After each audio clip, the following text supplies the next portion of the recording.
Like all closing remarks, it will have to be short and simple. Good afternoon, ladies and gentlemen. It's a great pleasure for me to say a few words at the end of the first day of this conference. We're indeed grateful for having the opportunity to co-organize this Asian Captive Conference together with the Labuan IBFC. As mentioned earlier, this is the first time we have joined forces with Labuan IBFC in organizing such a conference. Today, we are also thankful to have had the Governor delivering the keynote address and a lineup of interesting sessions by Richard Kucher, who presented on the white paper entitled Attitudes Towards Captive Insurance in Asia that Labuan IBFC has commissioned, as well as panel discussion led by Dr. Majid, Steve Tunstall, and Michael Welton, respectively. Ladies and gentlemen, the constant change in today's economy is encouraging insurance industry players like ourselves to move out of our comfort zone and transform the way we develop, underwrite, and offer our products.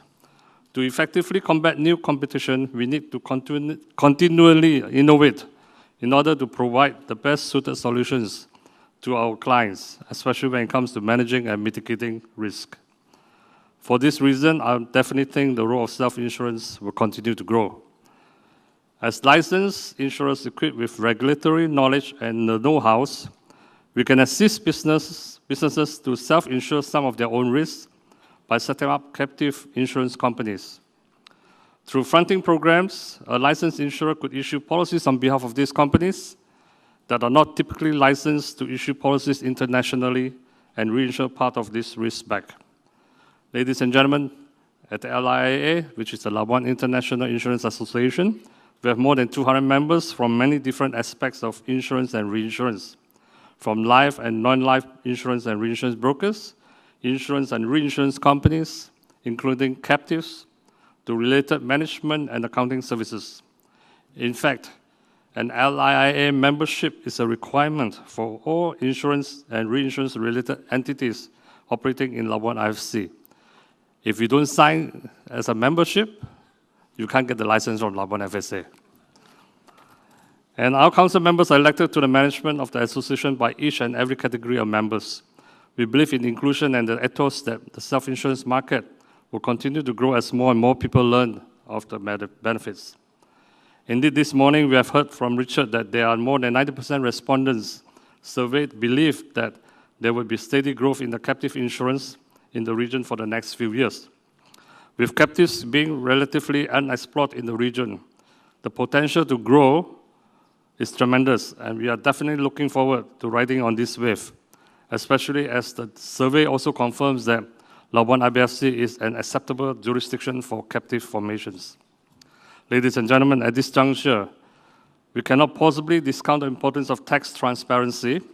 Recent regulatory framework enhancements such as the Organization of Economic Cooperation Development, OECD's Base Erosion and Profit Sharing, BEPS, initiatives has caused tax authorities across the globe scrutinizing insurance structures from a tax perspective, especially in regard to transfer pricing.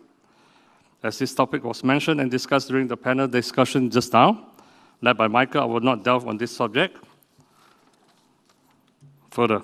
In spite of these regulatory advancements, we are confident that Labuan IBFC will not be affected.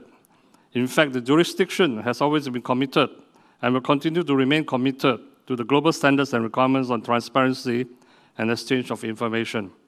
For this, we see the potential of Labuan IBFC to be the preferred jurisdiction for captives in Asia, because I'm in Labuan, as this has always been a business-friendly yet well-regulated international business and financial center, offering substance and enabling solutions and structures. And as the largest industry association in Labuan, we will continue to work closely with the regulator to encourage the positive growth of the risk management industry in Labuan. Together, we strive to bring Labuan IBFC to even greater heights. Ladies and gentlemen, with this in mind, thank you once again for your presence. And like you, I'm looking forward for tomorrow's exciting lineup of speakers. Thank you and have a good evening.